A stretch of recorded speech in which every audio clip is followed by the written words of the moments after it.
कोणत्याही अपेक्षांचं ओझं नाही आणि कोणत्याही नात्याची करकचून आवडलेली मोठ नाही, अशाच ठिकाणी आपण माणूस म्हणून फुलून येऊ शकतो आणि ते मानसिक आरोग्याच्या दृष्टीने खूप महत्त्वाचं आहे.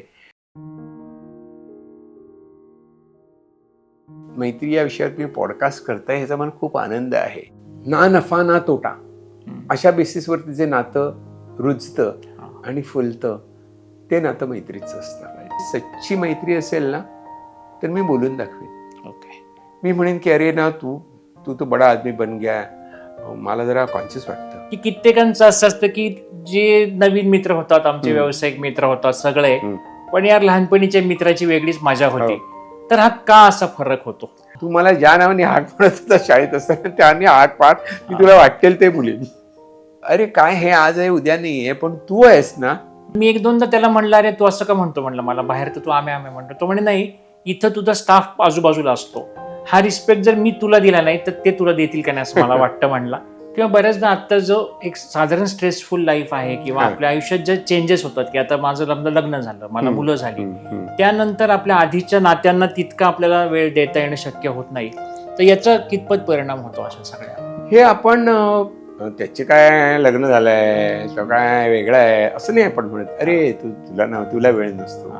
पण मला ते आनंद सिनेमा मधलं आहे ना, तो मैत्री करतो सगळ्यांची. तो आजारी आहे, तो किती जगेल माहिती नाहीये, पण त्याचं रिचिंग आउट आणि allowing people to reach to him हे खूप छान आहे. दुसऱ्याच्या आनंदात मी आनंद मानून नाही घेत, मी आनंदित होतो आफ्टर लॉंग टाइम. हा yes yes yes, how are you, I am okay, how are you, I am also okay, बरं संपलं. I miss you, I miss you. कळतं का मिस यू शब्दाचा अर्थ?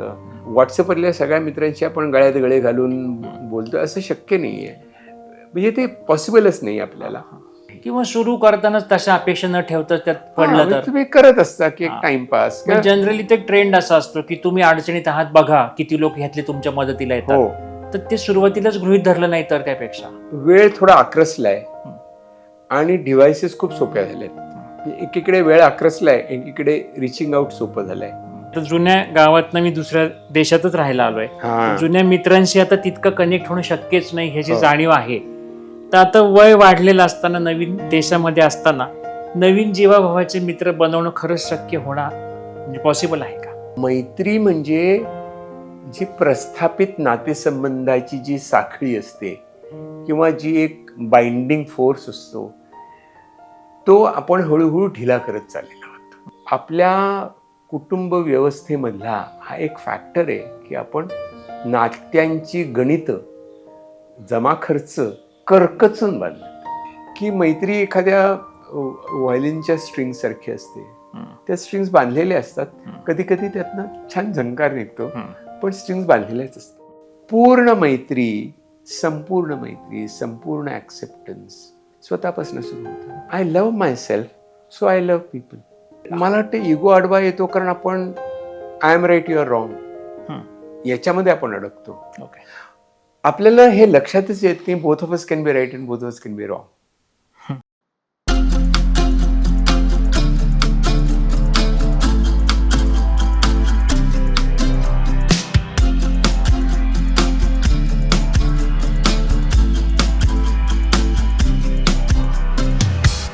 नमस्कार, जगण्यातील काहीच्या एका नव्या एपिसोडमध्ये तुम्हा सर्वांचं पुन्हा एकदा स्वागत. आजचे आपले गेस्ट आहेत, त्यांचा ना आपला परिचय मागेच झालेला आहे. दिवाळीच्या दरम्यान आपण माइंडफुलनेस या विषयावरती सरांसोबत एपिसोड केला होता आणि त्यानंतरच तुम्हा सर्वांचे खूप जास्त रिस्पॉन्स आले की सरांबरोबर आणखी एक एपिसोड करा, आम्हाला सरांच्याकडून आणखी काहीतरी ऐकायला आवडेल.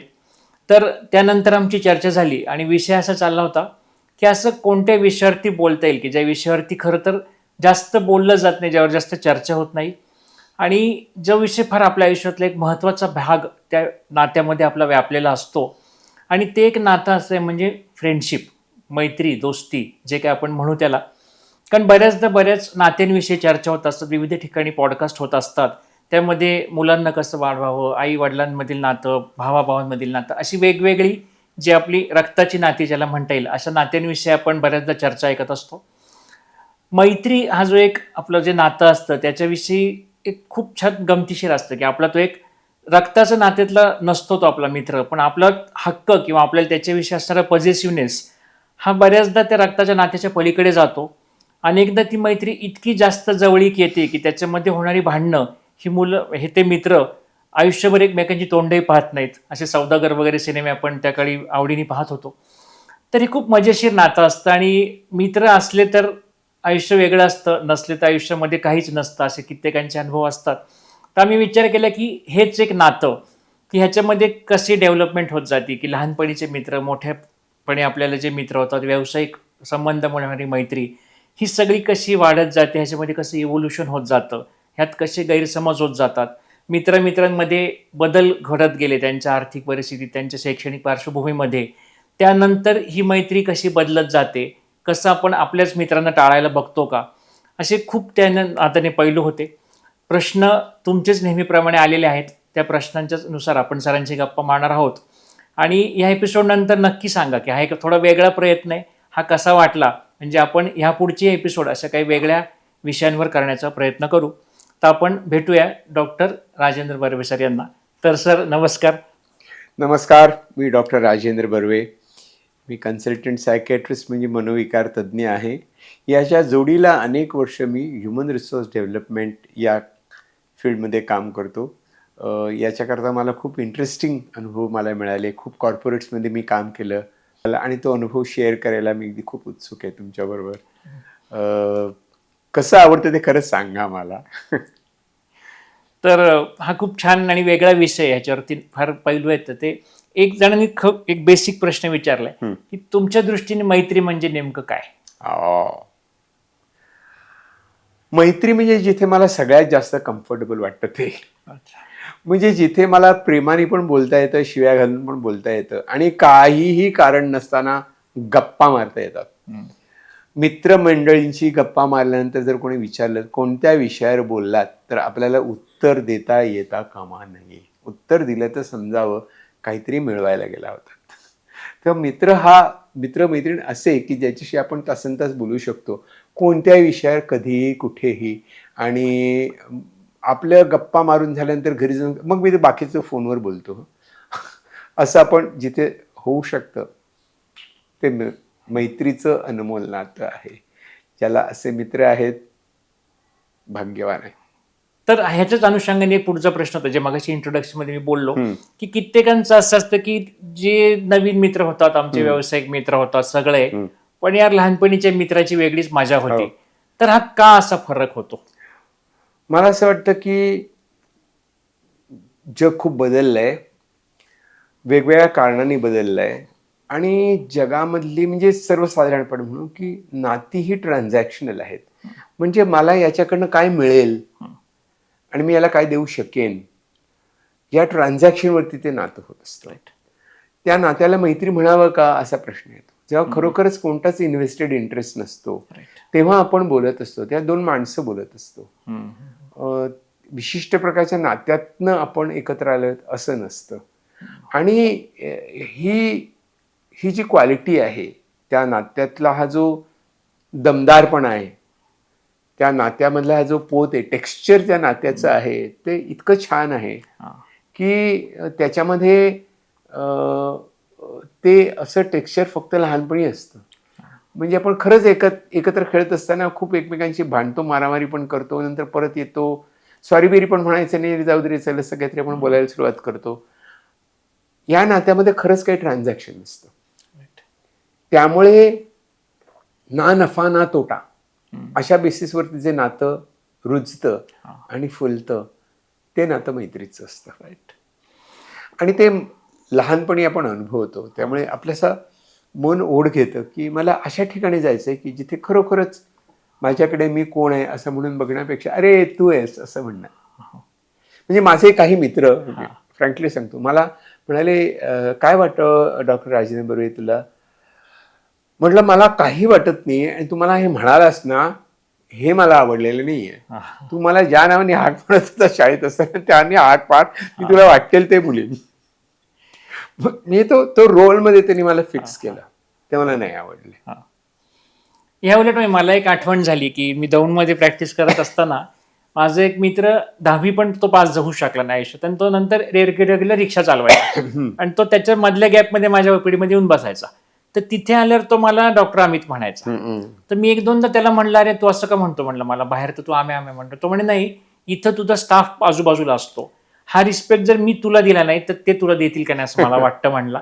तर ती पण समजा कदाचित दुसरी बाजू असेल विचार करण्याची. पण हा नितळपणा आहे ना, हा हा हा नितळपणे विचारलं आणि त्याचं नितळ उत्तर दिलेलं आहे.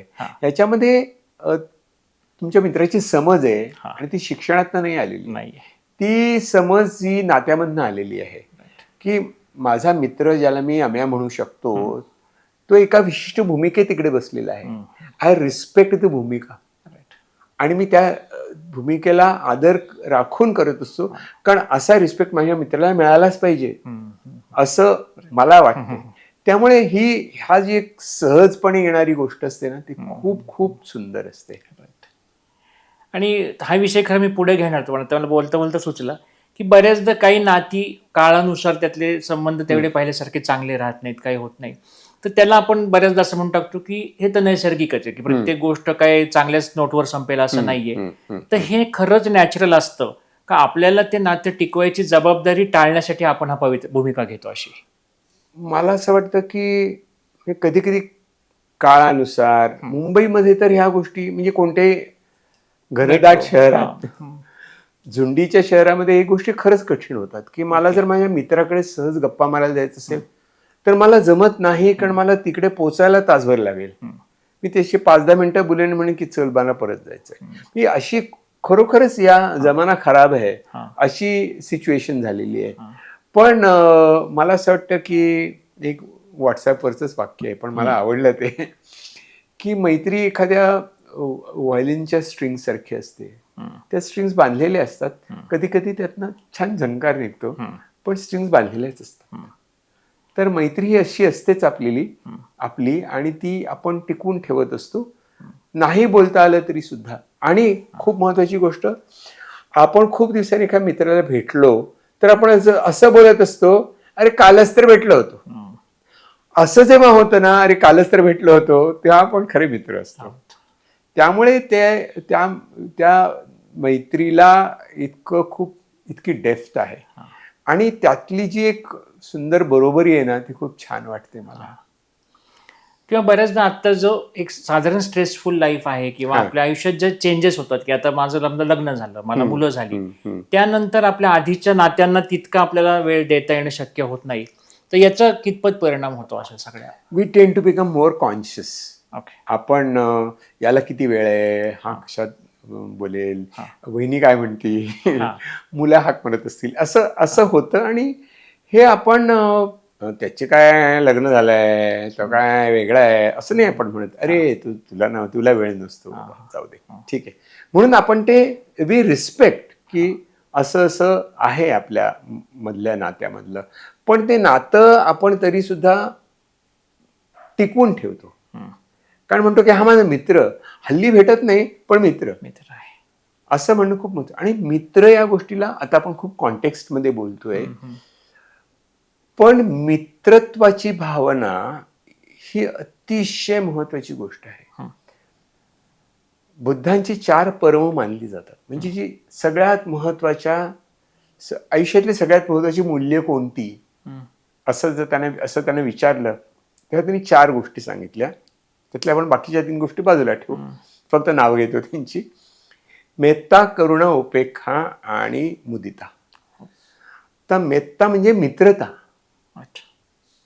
करुणा म्हणजे कंपॅशन, आपल्या एकमेकांशी वाटते ती, उपेक्षा म्हणजे आपल्या जीवनात येणाऱ्या प्रसंगाकडे आपण कसं बघतोय, आणि जे पहिला आणि शेवटचं आहे ना, मेत्ता आणि मुदिता मध्ये आनंद होणे. कशामुळे नाही, तू आनंदी दिसतोयस म्हणून मला आनंद झाला. म्हणजे दुसऱ्याच्या आनंदात मी आनंद मानून नाही घेत, मी आनंदित होतो. जे मेत्ता आणि मुदिता ह्या 2 गोष्टी खूप महत्वाच्या त्यांनी मानल्या. कारण त्यांनी असं म्हटलं की मित्रत्वाच्या नात्यामध्ये कोणतेही हायरार्की नसते, कोणत्याही प्रकारचे असे श्रेष्ठ कनिष्ठ भाव नसतात, म्हणून ती खूप मोलाची आहे. दुसऱ्याचं कल्याण म्हणजे याच्यातच मला छान वाटतं. तुला छान वाटलं ना, वा, मला पण छान वाटलं. का नाही, तुला छान वाटलं म्हणून. याची काही कारणं द्यायची असतात आपल्याला. काय परीक्षेमध्ये द्यायची की 5 कारणं आहे तरी ती द्या, असं नसतं ना. ते ISO सर्टिफिकेशन नाही आहे मैत्रीला. It is there. पुढचं एक प्रेक्षकांचा असा प्रश्न आहे की आजच्या सोशल मीडियाच्या काळात संपर्क ठेवणं सोपं झालंय असं म्हणतात, पण ते वरवरच आहे असं म्हणायचं का? कसं आहे की वेळ थोडा आक्रसलाय आणि डिव्हायसेस खूप सोप्या झाल्यात. एकीकडे वेळ आक्रसलाय, एकीकडे रिचिंग आउट सोपं झालंय. हे काही अर्थाने चांगलं पण आहे की तुम्ही खूप लोकांशी कनेक्टेड राहू शकता. सगळ्यांचीच काही मिनिंगफुल तुमची कनेक्शन्स असतील असं नाही, आणि अपेक्षा पण नाही ना. व्हॉट्सअपवरल्या सगळ्या मित्रांशी आपण गळ्यात गळे घालून बोलतो असं शक्य नाही आहे. म्हणजे ते पॉसिबलच नाही आपल्याला. पण गोष्टी अशा झाल्या आहेत की मी त्याला म्हणतो की ही चलनी नाणी अशी आहेत की ज्यांच्यावरती किती पैशाचं ते नाणं आहे ते दिसत नाहीये. म्हणजे हा रुपया, 2 रुपये, 4 रुपये सगळी सारखी गुळगुळीत झालेली नाणी आहेत. अरे किती दिवसांनी भेटलास, अरे काल तर भेटलो होतो आपण, असं आपण मित्राला खूप शिव्या देऊन बोलू. पण तिथे नाही असं होत. आफ्टर लॉंग टाइम, हां, yes yes yes, how are you, I am okay, how are you, I am also okay, बरं, संपलं. I miss you, I miss you. कळतं का मिस यू शब्दाचा अर्थ? I love you. लव्ह शब्दाचा अर्थ तरी आपल्याला कळतो का? पण जस्ट गुळगुळीत नाणी. त्यामुळे त्याचा अर्थ आपल्याला कळत नाही. हा त्यातला धोका आहे. हे हे हे हे मैत्रीचे संबंध नाही आहेत. ही जान पहचान आहे. फार तर जान पण नाही, नुसती पहचान आहे. याच्या पलीकडे काही नाहीये. आणि त्याला आपण मैत्री म्हणू शकत नाही. आणि त्यातनं खरोखरच आपलं मानसिक काही एक सुकून मिळतो, सहजपणा मिळतो, असं नाही होत. ते आपल्या जगात काय चाललंय ते आपण फक्त ऐकत असतो.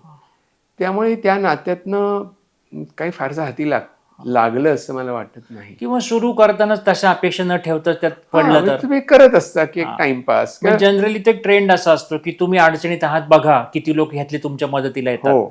तर ते सुरुवातीलाच गृहीत धरलं नाही तर त्यापेक्षा. आणि कसं आहे की आपण म्हणायचो ना पूर्वी, लोक क्या कहेंगे. ते लोक म्हणजे ते व्हॉट्सअपवरचे लोक असतात. ते काय म्हणतात, ते काही म्हणत नाहीत ऍक्च्युली. त्यांना काही म्हणायचं नसतं, पण ते म्हणत असतात आणि आपल्याला ती थोडीशी नीड असते कनेक्टेड राहण्याची. सो तुम्ही राहत असता. म्हणजे मला ते भयंकर वाईट काय वाटेल ते चाललंय असं काही मला वाटत नाही. मला असं वाटतं की you require people to connect to. काहीतरी तुमचं कधी कधी छान जणकार निघू शकतो ते असं व्हायलिन मधनं. तर it's not that bad as bad it is said to be, but not as good too. असं.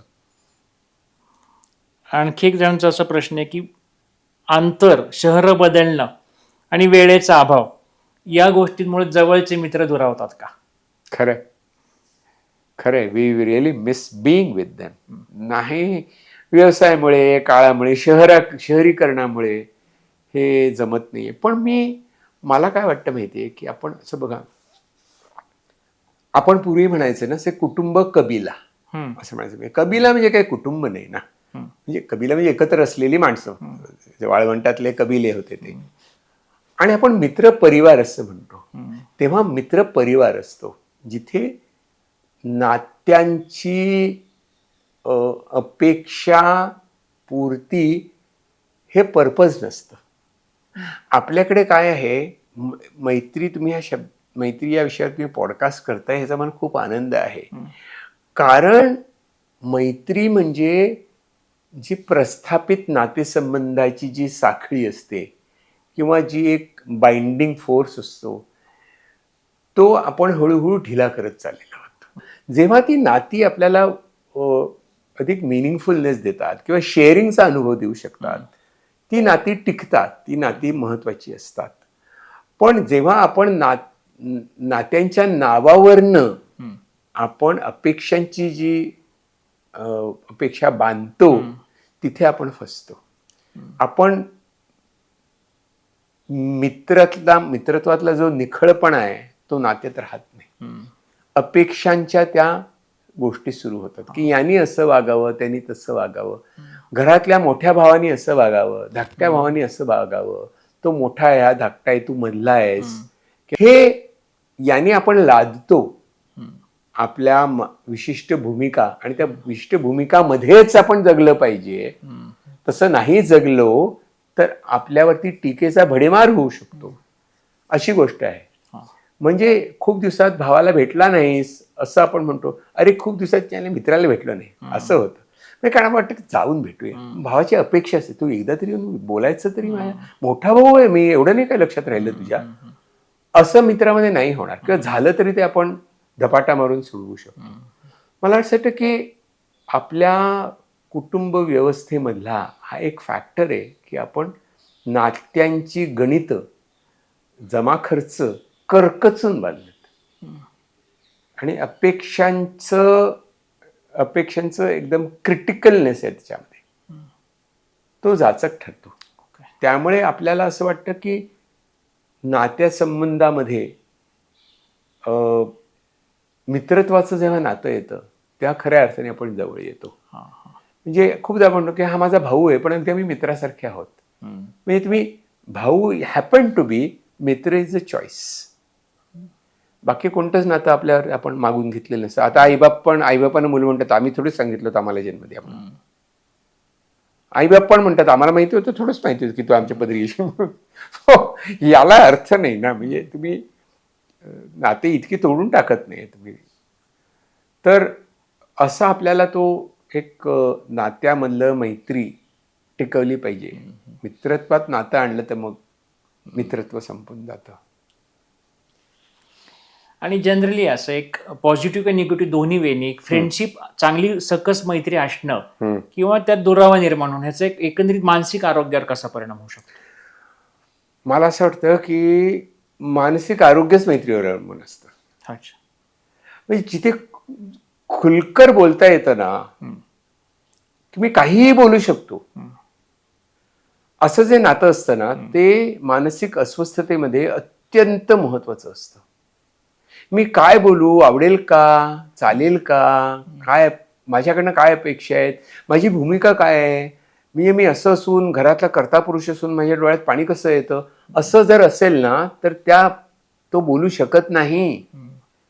मित्राकडे जाऊन तो रडू शकतो, कारण त्याला ती मोकळीक असते, सहजपणा असतो आणि रिलीज असतो. त्यामुळे मानसिक आरोग्याच्या दृष्टीने असं नातं असणं की जिथे कोणत्याही अपेक्षांचं ओझं नाही आणि कोणत्याही नात्याची करकचून आवळलेली मोठ नाही, अशाच ठिकाणी आपण माणूस म्हणून फुलून येऊ शकतो. आणि ते मानसिक आरोग्याच्या दृष्टीने खूप महत्त्वाचं आहे. आणि ते जर नसेल तर तो माणूस एकटेपणाचा त्याला अनुभव येतो. आणि एकटेपणा हा मानसिक आरोग्यातला एक खूप महत्त्वाचा फॅक्टर आहे. मग तुम्हाला माहिती आहे की इंग्लंडमध्ये आता डिपार्टमेंट ऑफ लोनलीनेस आहे. इतकी माणसं लोनली आहेत की there is a department of loneliness which helps people to not remain lonely. कारण डिप्रेशन खूप मोठ्या प्रमाणात आहे. आणि इफ यू आस्क मी कोणत्या मानसिक अनारोग्यामध्ये मित्रत्वाच्या नात्याची खूप गरज असते, ते म्हणजे फिलिंग लो अँड डिप्रेस्ड. त्याच्यामध्ये एखादा मित्र येतो, बसतो, बोलतो, आपण कदाचित काही बोलणारही नाही, नुसते बसतो, म्हणतो चल रे, जाऊ दे, चल भेटू परत. पण तो आला, बसला आणि काही बोललो नाही, नुसता बसला, तरी ते खूप न बोलता आपण खूप काही बोलून गेलेलो असतो. असं जे नातं असतं ना, त्या नात्यातनं आपल्याला स्ट्रेंथ मिळते. की दुसऱ्या एखाद्या म्हणतो, अरे मी तुझ्याकडे आलोय तुझ्याशी बोलायला, तुला काय त्रास होत असेल तर मला सांग ना, मी हेल्प करतो ना तुला, असं मोठा भाऊ म्हणेल. मित्र नाही म्हणणार. मित्र म्हणेल कुछ भी होगा तो बोलना है. क्यों नाही बोलना, काय हे कुछ भी असं म्हणून तो निघून जाईल. आणि मला अरे हां यार असं वाटलं पाहिजे. तर हे माझ्यामध्ये हे निर्माण करणं, जपणं, हे आजच्या युगामध्ये खूप महत्त्वाचं झालं आहे. पर्टिक्युलरली आता आपण जे व्हॉट्सअपबद्दल बोललो त्याच्यामध्ये खूप महत्त्वाचं झालं आहे. कारण हे तुटकपणा येत चालला आहे, ट्रान्झॅक्शनलनेस जास्त आलेलं आहे. त्याच्यामुळे या नात्याची आपल्याला मूल्य कळतं आहे. खरं म्हणजे आपल्या ना भारतीय मनाला मित्रत्वाचे ना हे काही नवीन, आपण पारखे नाही त्याला. गणपतीच्या आरतीत आपण म्हणतो ना शेवटची घालीन लोटांगण, त्याच्यामध्ये म्हणतो त्वमेव माता पिता त्वमेव त्वमेव बंधू सखा त्वमेव. म्हणजे आपलं जे काय त्या ईश्वराशी नातं आहे त्या नात्याचे खूप पदर आपण उलगडून बघतो की तू आईसारखा प्रेमळ आहेस, वडिलांसारखा पाठीशी घालणारा किंवा खंबीरपणे उभा राहणार आहे, तू भावासारखा बरोबरीच आहेस, पण तू सखा आहेस, तू सखा आहेस. अशी जी एक हक्काचं जे नातं त्यातनं जे प्रतीत होतं ना ते खूप छान आहे. बऱ्याचदा मैत्रीमध्ये एकमेकांमधला असणारा आर्थिक एकमेकांमध्ये जी दरी पडत जाते त्याच्यामुळे बऱ्याचदा मैत्री तुटते किंवा त्याच्यामध्ये टाळाटाळ सुरू होते. तर हे कसं हँडल करायला पाहिजे आयडियल दोन्ही बाजूंनी? मला असं वाटतं की एक खूप कॉन्शियसनेस येतो की ही व्यक्ती फार मोठी आहे आणि आपण लहान आहोत, म्हणजे पुन्हा तेच ना, आपण बरोबरचे नाही आहोत. जर मला माझा मित्र खूप श्रीमंत झाला आणि त्याच्याकडे गेलो, त्यांच्याकडे काय काय गाड्या, काय त्याचा बंगला, तर ही आपण निर्माण केलेले हे पॅरामीटर्स आहेत. त्या पॅरामीटर्सनं झुगारून देऊन आपल्याला भेटता आलं पाहिजे.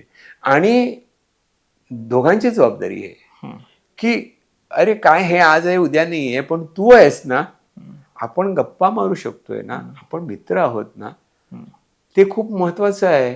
आणि ते माझ्याकडे किती पैसा आहे याच्यावरती नाही अवलंबून. तू लंगोटी या रे आपण म्हणतो ना, म्हणजे किती मोकळेपणाने आपण सामोरं गेलेलो एकमेकांच्या आयुष्याला. तर असं जर बॅरियर येत असेल तर मला वाटतं की सच्ची मैत्री असेल ना तर मी बोलून दाखवेन.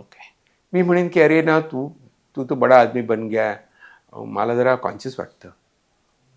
असं बोलण्याचा मोकळेपणा असेल ना तर ते नातं टिकले. मी जर ते बोललो नाही ना आणि दूर गेलो ना तर मी मित्रापासून दूर गेलो, मी एका सुंदर नात्यापासून दूर गेलो. हे जर आपल्याला समजलं ना तर मग या गोष्टी सहज जमून जातात. पण हॅव्सवाल्या लोकांकडे जे हॅव नॉट्स आहेत ना ते थोडेसे कॉन्शियस होतात. हॅव्सनी हा मोकळेपणा ठेवला पाहिजे आणि तो बेगडे असता कामा नये, खोटारडा असता कामा नये. अरे यार ये तो आजकाल आहे नाही, पण तो खूप शो ऑफ करत असतो. एक मेरा नया गाडी, असं चल तेरे को घुमा के लेके आता हूं. नाही, तो रिक्षातनं बरोबर गेला पाहिजे ना, बैलगाडीतनं बसून गेलं पाहिजे. मित्राबरोबर जातोय मी, हे त्यांनी पण लक्षात ठेवलंय. जे हॅव्स आहेत त्यांनी. हॅव नॉट्स ना कॉन्शियसनेस वाटतो, हॅव्स ना सुपर कॉन्शियसनेस वाटत असतो या गोष्टीचा. सो हे टाळून जे काही उरतं ना ते माणसाचं बरोबरीचं नातं असतं. आणि त्या दृष्टीने आमचे एक साधारण 55-60चे ग्रोस्टे त्यांनी पाठवले की आमच्या ग्रुपच्या गेट टुगेदरला मी नेहमी जातो, पण तिथे गेल्यानंतर दुसऱ्या मित्रांची मुलांनी खूप अचिव्हमेंट केल्या, त्या मानाने माझा मुलगा आयुष्यात बराच मागे पडलाय, फार शिकला नाही. तर तिथे ही तुलना सारखी होते किंवा तुलना न होता उगीच ते माझ्या मुलाविषयी खूप जास्त कम्पॅशननी बोलतात आणि ते मला की मला माझ्यावर कीव केल्यासारखं फिलिंग येतं, म्हणून मी जायचं टाळतोय. मला असं वाटतं की माझ्याबरोबरचे असे काही मित्र असतील आणि त्यांना खरोखरच असं जर काही वाटत असेल तर मी खूप मोकळेपणाने त्यांच्याशी मैत्री राखावी. म्हणजे त्याचा कॉन्शियसनेस कशामुळे येतोय हे शब्दात न मांडता चलताय यार असं म्हणून होऊ शकतं ना. की अरे प्रत्येकाची अचिव्हमेंट वेगळी. मला अगदी ह्या रियुनियनवर आठवलं, आम्ही जमलो होतो, खूप वर्षांनी जमलो आणि प्रत्येकाने काय काय सांगितलं. आमचे 2 मित्र उभे राहिले, ते म्हणाले अरे आपने तो कुछ किया, हमने तो कुछ नहीं किया. म्हटलं कुछ नहीं किया क्या, तू आहेस आमच्याबरोबर आणि तू होतास आमच्याबरोबर. प्रत्येकाने असं काही तलवार मुलुगिरी करायला पाहिजे असं काही नाही, अजिबातच नाही आहे. आणि आम्ही केलं म्हणजे काय, ते आम्हाला अपॉर्च्युनिटी मिळाल्या म्हणून आम्ही केलं. तुला नसेल अपॉर्च्युनिटी मिळाली तर काय एवढं त्याच्यात, काही फरक पडत नाही त्याने. असं स्टान्स मी हे बोलून दाखवलं. ऐसा मत बोलो की आम्ही काय अचीव्ह केलं, मी एन्जॉयड इट, तुम्ही पण एन्जॉय केलं. तुमची एन्जॉयमेंट वेगळी होती, आमची एन्जॉयमेंट वेगळी होती. काय अपॉर्च्युनिटीज आम्हाला मिळाल्या, काय अपॉर्च्युनिटी तुला मिळाल्या, संपलं, त्यात काय विशेष. असं म्हणून या गोष्टीची जी चिकटलेल्या गोष्टी असतात ना ते आपण काढून टाकण्याचा प्रयत्न केला पाहिजे. म्हणजे खऱ्या अर्थाने तुम्ही you feel very nice being with them. आणि एक जणांचा असा प्रश्न आहे की आता जुन्या गावातनं मी दुसऱ्या देशातच राहायला आलोय, हा. तर जुन्या मित्रांशी आता तितकं कनेक्ट होणं शक्यच नाही ह्याची हो. जाणीव आहे. तर आता वय वाढलेलं असताना, नवीन देशामध्ये असताना नवीन जीवाभावाचे मित्र बनवणं खरंच शक्य होणार, म्हणजे पॉसिबल आहे का? असे जीवाभावाचे मित्र होतील असं नाही. कारण आपण कसं आहे की खूप आपल्या आपल्या जगण्याला, आपल्या व्यक्तिमत्वाला खूप पैलू असतात. म्हणजे ते बेन्झिन रिंगला कसे 6 असतात, त्याच्यात वेगवेगळे येऊन चिकटत जातात तसे, आणि मग ते मल्टिपल होत जातात. तसं आपलं जगणं झालंय. मी खूपदा सांगतो की we are all carbon atoms नाव. इतके कनेक्टेड आहेत आपण की मूळ कार्बन कुठे गेला कोण जाणे असं होतंय. तर अशी जीवाभावाची मैत्री होईल असं नाही.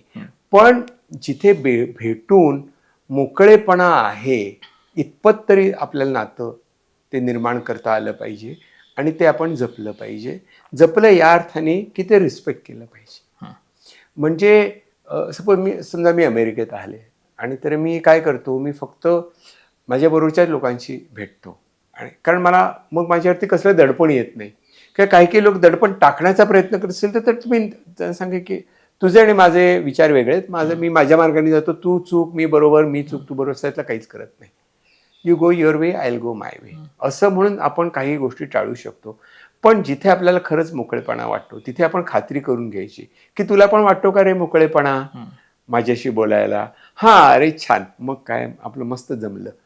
असे टिकवायला काहीच हरकत नाही. ते त्याला काही वय काय नंबर असतो असं म्हणतात ना, तसं काही त्याला फारसं मानू नये.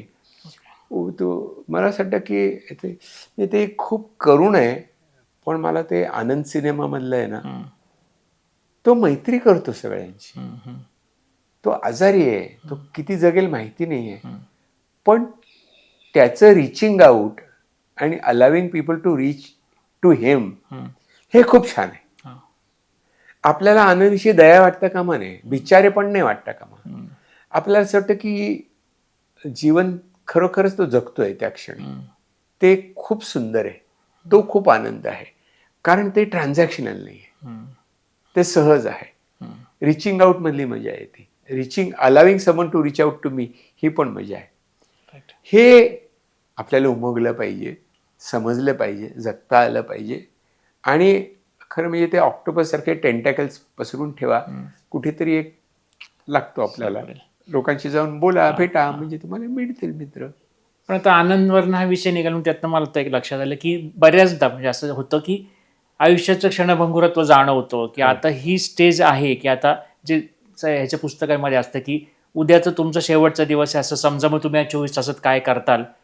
तर ही लिस्ट त्या क्षणभंगुरतेकडे पाहून आपण करतो का हा आपला जो इगो असतो तो आपल्याला सहज पुढे जाऊ देत नाही, किंवा जुनी नाती परत मूळ ह्याला आणायला आपल्याला तो इगो आडवा येतो का दरवेळेला? मला वाटतं इगो आडवा येतो कारण आपण I am right, you are wrong याच्यामध्ये आपण अडकतो. ओके. आपल्याला हे लक्षातच येत नाही both of us can be right and both of us can be wrong. म्हणजे इकडे खूपदा जे मराठी काउन्सिलिंगला लोक येतात, माझ्यावर खूप जडपण असतं त्यांचं. कारण त्यांना प्रूव्ह करायचं असतं I am right, he is wrong किंवा शी इज रॉंग.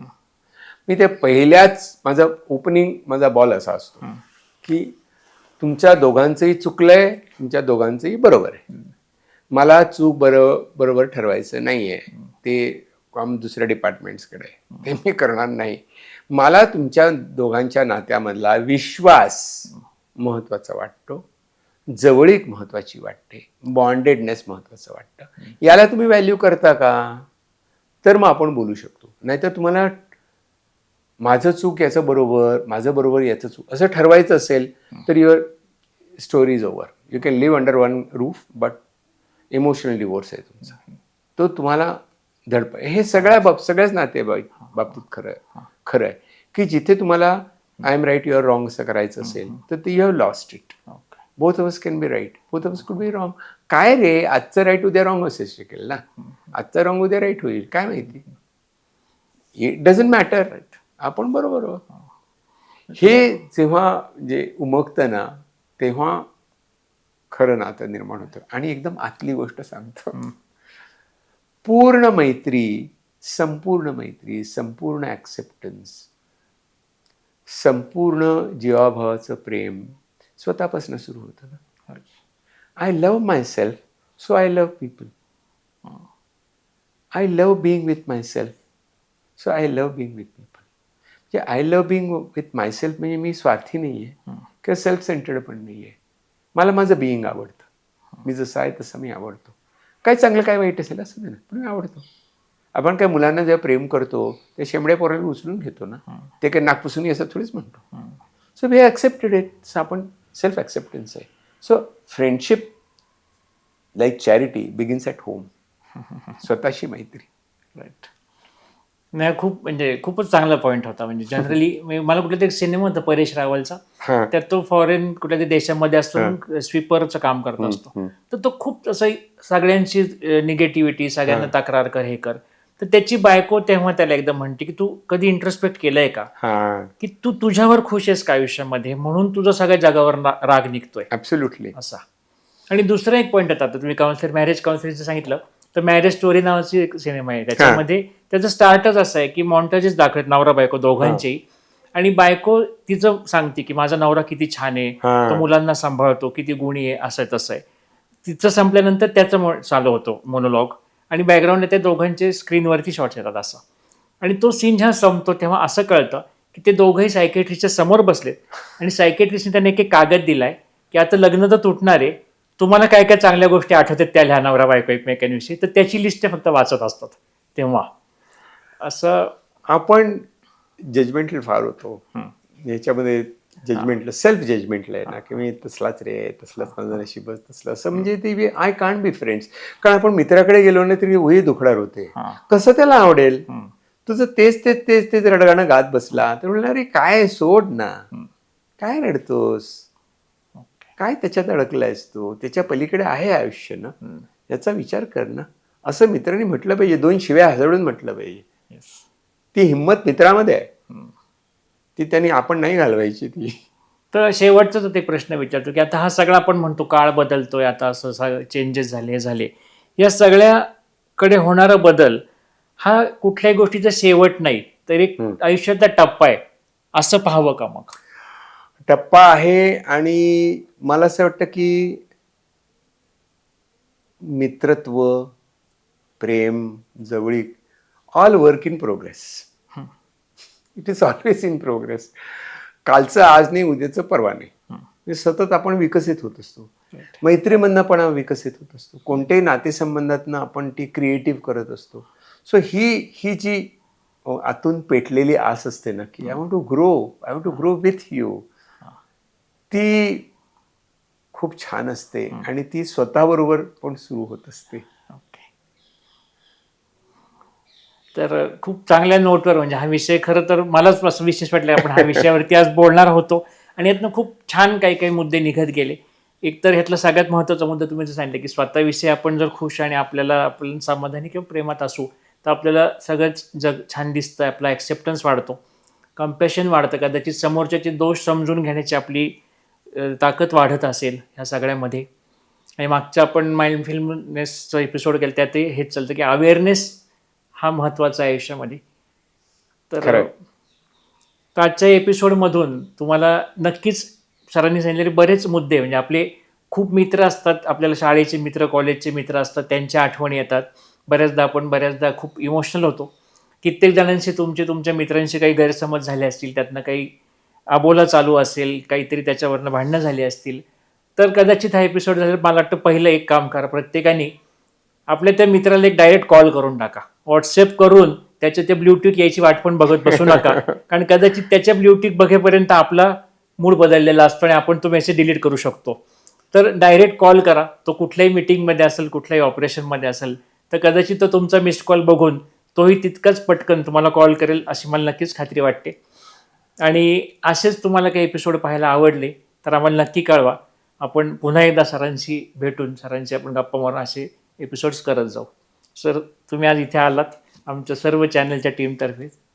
खूप मजा आली. आपली छान मैत्री झाली. येस, या कॅमेऱ्यावर पण मैत्री आहे. थँक्यू.